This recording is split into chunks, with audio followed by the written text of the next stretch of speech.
Welcome back. We're finishing the thread on business delegation and when not to be reckless. This one gets into team building, vertical integration, real estate, and why growth needs structure. Bro, the first thing he says is basically, do not wear the owner crown everywhere. That's such a funny flex, walking in dressed broke on purpose. The dirty Gucci slides are the real CEO uniform. But I actually get it. He wants the room calm, not weird. And the bigger point is he trusts experts instead of pretending to know everything. That is rare, because most founders want to be the smartest person in every room. Most founders think micromanaging is leadership. He is saying the opposite: one task, one owner, one responsibility. That sounds boring until your whole business depends on one editor quitting. Exactly, then suddenly the whole channel is on fire. His logic is basically redundancy saves companies. And that makes you think about how many businesses are one bad week away from panic. The three things he keeps repeating are integrity, coachability, and hard work. That sounds simple, but it is brutally effective. No vibe check, no personality test, just are you honest and useful? Useful is such a cold hiring metric. I respect it, though. He is not even asking for genius, just someone willing to improve. And that mentor part was interesting, because he really credits the membership model. Membership changes the math because people pay and do not always use it. Gym owners have been smiling at us for years for that exact reason. Bro, they are literally collecting subscriptions from guilt. But he also makes the value argument, give more without squeezing people. That part hit, because most businesses try to charge extra for every tiny add-on. And then they act shocked when customers feel nickel and dimed. People notice when you charge for air and optimism. He thinks value creates the price resistance drop, not clever sales talk. The vertical integration section was where he really started cooking. He basically looked at outside vendors and said, "Why are we paying everybody?" That is the most founder sentence ever. But Amazon did the same thing. They stopped renting someone else's system. Then they turned that cost center into a whole product line. And that is the genius. Build it for yourself first, then sell it outward. The funny thing is, most people only hear the shiny part and miss the infrastructure. He is saying real scale comes from owning the pieces you keep renting. Even the real estate brokerage example was wild. He watched someone forward 2 emails and still collect 20 grand. That was the most insulting good business story I have heard. 2 emails and a check, the American dream. But from his side, if he is already doing the negotiating, why not capture that margin? Right. He is not saying be greedy, he is saying stop leaking value. And then he stacks agency, in-house agents, commissions, and better control. It is like he keeps looking at expenses and turning them into businesses. That is the whole vertically integrated mindset in one sentence. The real estate part got even more interesting when he talked about time. He basically says time is not the issue, priority is the issue. Which is annoying because he is right. Everyone hates that answer because it removes the excuse. Then he clarifies, real estate is a wealth play, not a cash flow flex. That distinction matters a lot because people romanticize passive income too hard. He is taking business cash, living on a small slice and reinvesting the rest. 90% reinvested is insane discipline. Most people hear 90% and start sweating immediately. But then the debt strategy comes in, using financing creatively instead of paying full cash. The second mortgage, balloon refinance later strategy was smart. He is basically buying time and letting appreciation do the heavy lifting. That is the part people miss when they say real estate is easy money. It is easier only if you understand structure, leverage, and patience. Then he shifts into when to diversify, and I thought that was the real answer. He says diversify once your core business can support your lifestyle and still leave capital. In other words, do not cosplay as a conglomerate when rent is screaming. Exactly, because then your side hustle becomes a stress hobby. He also pushed the idea of doubling down inside your lane before jumping lanes. That was a good pushback on the shiny object problem. If you already know how to build systems in one niche, why restart from zero? People say they want diversification, but they really want novelty. Novelty is expensive when you do not know what you are doing. The smartest part is reusing your team, your process, and your credibility. He keeps coming back to the same theme, systems before ego. Even his tombstone answer was really about impact, not trophies. He wants people around him to leave better than they arrived. That is not a fake humble line either. It runs through everything he says. He keeps saying he never gives a handout, only a hand up. And that fits the way he thinks about talent, too. He values people who can grow, not people who just want applause. Then the younger generation advice landed hard. Gratitude, live in the moment, delegate, and kill ego. It sounds obvious until you realize most people are doing the opposite. Everybody is busy comparing their behind the scenes to somebody else's highlight reel. And he is right about the highlight reel being edited, filtered, and incomplete.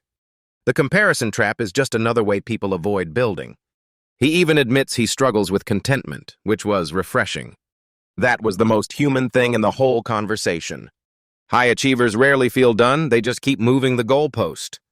The Rolls-Royce purchase as a reward system is very on-brand. That is such an expensive scoreboard, but I respect the psychology. It gives achievement a physical marker, which a lot of people need. So overall, the episode is really saying business is not about hype.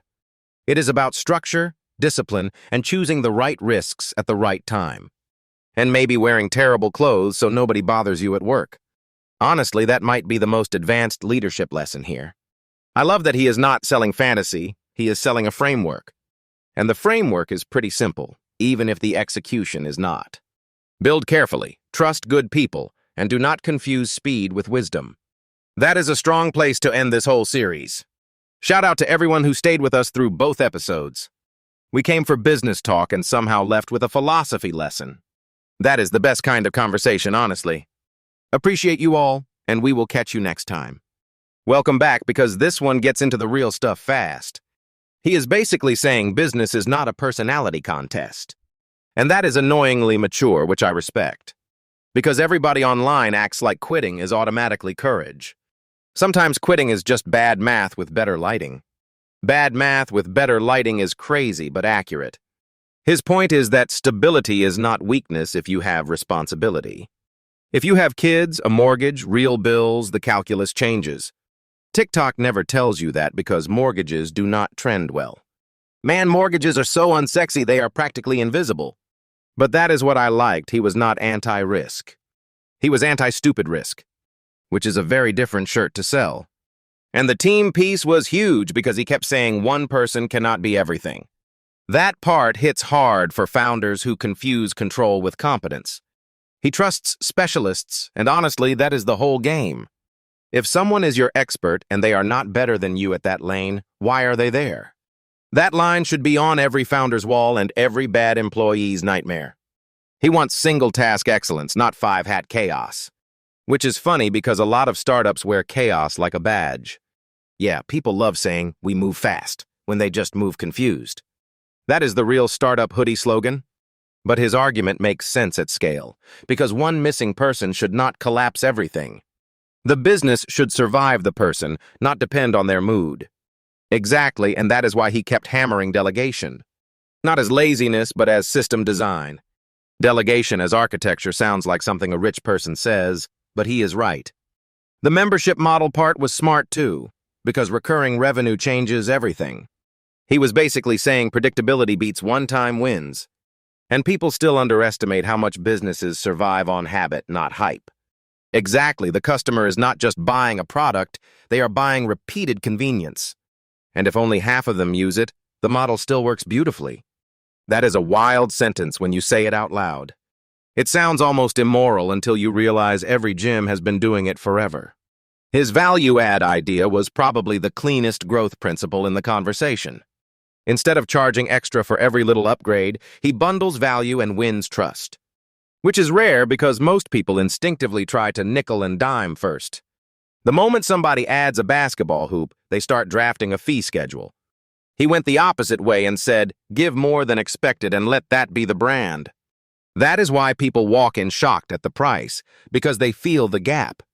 And that gap is what builds loyalty over time. Honestly, that is this kind of thinking most businesses avoid because it feels too generous. Then he got into vertical integration, and that is where the whole thing leveled up. Because once you see the fees leaving your business, you start asking uncomfortable questions. Like, why are we paying everybody else to do what we can own? That is the most founder sentence ever said. But he is right, especially if the business already creates the demand. Amazon did that with infrastructure, and now they profit from the layer underneath the layer. He is looking at real estate the same way, not as a side hustle, but as a control layer, which is a lot smarter than just saying, I own some properties. Yeah, because he is not chasing rent checks for fun. He is using cash flow to remove debt and build assets. That distinction matters because people confuse income with wealth. Massive difference. One buys your dinner, the other buys your next decade. That was too clean, almost disrespectful. The second mortgage example was the part that made it feel very real. Because the headline is simple, but the structure is doing all the work. He is thinking in terms of seller motivation, timing, and financing creativity. Most people stop at, can I afford this? And never ask, can I structure this? That is why they stay consumers and call it prudence. And his answer to the no time question was actually refreshing. He basically said time follows priority, which is rude because it removes everyone's favorite excuse. Yeah, time management gurus just fainted somewhere. But he is not wrong because people make time for what they value. The other big theme was concentration before diversification. He is basically saying don't spray yourself across 10 businesses before one is stable. Because one strong engine funds the next one, not the other way around. And that is where the young creator lesson lands too. Build the main machine first, then use the team and systems to branch out. Not random empire building because the internet got you feeling powerful. The internet really does hand out imaginary board seats. I also liked that he kept coming back to gratitude and ego, because that part is less flashy, but probably more useful than the money talk. If you are constantly comparing, you are never actually living your own life. He called comparison a thief of joy, and that line just sits there. Especially now because social media is basically a highlight reel factory. People are comparing their behind the scenes to someone else's edited trailer, and the trailer had 14 filters and a perfect sunset. That creates fake expectations about success, body, money, everything. Which is why his content felt like a correction, not motivation fluff. He was saying success is more boring, more disciplined, and more patient than people think. Basically, no cinematic music, just spreadsheets and bruised ego. That is the least glamorous trailer for entrepreneurship ever made. But it might be the most honest one. The end of it really landed on purpose, though. He wants people to leave with principles, not just inspiration. Integrity, coachability, hard work, gratitude, focus, humility. That is not viral, but it is durable. Viral is nice, durable is how you do not go broke. And I think that is the whole series in one sentence. Build something real, build it with people you trust, and do not worship the optics. Honestly, that should be a plaque somewhere. This was a good one, and I think people will feel that difference. Because it is not telling you to be fearless. It is telling you to be thoughtful. That is way harder and way more useful. Shout out to everybody who locked in for both episodes. We really turned one business conversation into a whole life manual. Somehow that happens every time the guest is actually smart. Appreciate you all for rocking with us through the series. We will catch you on the next one. Welcome back. We are still inside the real question. Build anything or build the right thing. Today is all about risk, delegation, and why some people should absolutely keep the job. Because social media makes quitting look like a personality trait. Bro, everybody online is one coffee away from becoming a founder. And one Canva logo away from a conglomerate. What I liked is he did not romanticize entrepreneurship at all. He basically said, if you have responsibilities, slow down and think. Wild concept, apparently. That part is so important because people act like risk is always bravery. Sometimes risk is just bad math with good lighting. Good lighting and a motivational quote over it. And he kept coming back to one thing. Can the business survive without you? That is the part most people hate hearing. Because a lot of people are not building a business, they are building a job with invoices. Their business card is just self-employment in a blazer. Now that is painfully accurate. The single task thing hit too because that is how real scale happens. One person doing 5 jobs is not efficient, it is fragile. People confuse hustle with structure all the time. Exactly, and he was basically saying fragility kills growth. The example with the photographer and designer was great. If one person holds the camera, edits, posts, and disappears, everything is cooked. That is why delegation is not some luxury word. It is survival once the business gets real. People love saying, "I do it all," like that is a flex. It is a flex until you get tired. Then there was the core values part: integrity, coachability, and hard work. Honestly, that is boring in the best possible way. Because it is not sexy, but it is the whole game. I liked that he said talent without those three things does not matter. That is a huge statement, but I get it. If somebody is shady, uncoachable, and lazy, what are we even doing? You are just paying for future problems. And he was calm about it, not cynical. There is a difference between high standards and being paranoid. He sounded like he trusts people, but only when they earn it. Which is rare, because most founders either trust nobody or trust everybody. Both are expensive. Very expensive decisions, actually. The membership model part was interesting because he made it sound obvious. Like, why sell one service when you can sell recurring value? The market basically trained everybody to think in subscriptions. But he also pointed out the math underneath it. 50% barely use it, 3% abuse it, and the middle carries the business. That is a very cold sentence if you think about it. It is, but it is also just revenue design. The value-add philosophy was another big one for me. Instead of charging for every little upgrade, he just made the offer better. Which is rare because people love nickeling and diming. He is basically saying generosity can be strategy, not charity. And customers notice that immediately. That price reaction he described is real too. People hear a fair price and instantly think there must be a catch. Because they are used to getting emotionally robbed everywhere else. In business, in travel, in apps, everywhere. Then the vertical integration section got really sharp. He is not just saying own more stuff for ego. He is saying if you already buy the service, own the service provider. That Amazon comparison made the whole thing click. Why pay outside people forever when you can build the muscle yourself? And then stop funding your own competition. That is the part people sleep on. But the brokerage example was the nastiest illustration. He was looking at a fee everybody else was happily collecting. And thinking, wait, why is that not mine? That is such an entrepreneur brain disease. But that disease prints money when the systems are tight. Because now the same deal feeds the business and the brokerage. That is actual leverage, not just fancy language. Most people hear leverage and think it means more stress. Real leverage should mean more control and less dependency. And he made that real with the real estate example too. Zero down does not mean zero thinking. That should be on a wall somewhere. Creative financing, motivated sellers, second mortgages, refinancing later. It is almost boring when he says it, but it is powerful. Boring is usually where the money hides. Facts, the sexy stuff usually has the worst margins. What I appreciated most is he separated cash flow from wealth play. Glow funds the lifestyle, real estate stores the future. That is a clean system if you can actually execute it. Which is the part people pretend is easy. It is not easy, but it is simple in principle. Make money, keep most of it working, and do not spend from the asset. That is how patience becomes an advantage.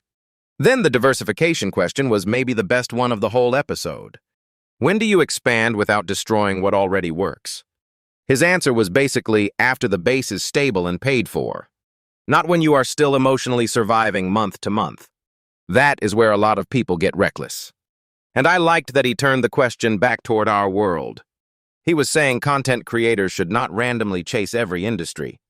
Double down on what you already understand, then expand from there. That is way less glamorous than saying yes to every opportunity. Glamour is expensive and usually confused. Confused and underfunded, a dangerous combo. The tombstone question at the end brought it all home for me. Because legacy is not really about headlines. It is about whether people are better after meeting you. That is the cleanest answer to success I have heard in a while. He was not chasing to be liked, just useful. And somehow that makes people like you more anyway. The gratitude and comparison stuff was a great closer too. Because everybody is measuring their real life against somebody else's highlight reel. And the highlight reel has filters, edits, and 100 retakes. Meanwhile, you are comparing it to your Tuesday. That is why contentment matters more than people admit. Not complacency, but enough clarity to know what success means for you. Otherwise, you win and still feel behind. That last point about achievement was brutal in a good way. High achievers often do not celebrate, they just reload. The Rolls-Royce goal was such a visual example. Rewarding yourself after the milestone makes the progress feel real. Otherwise, every win just gets absorbed into the next panic. I think the whole series lands on one idea: build with intention. Not just ambition, but structure, values, and patience. That is the difference between a hustle and a legacy. And that is a wrap on the series, which honestly flew by. We went from business talk to life strategy to existential clarity. Classic us, somehow. Appreciate everybody who stayed with us through both episodes. If this gave you even one useful idea, that is the win. We will catch you on the next one.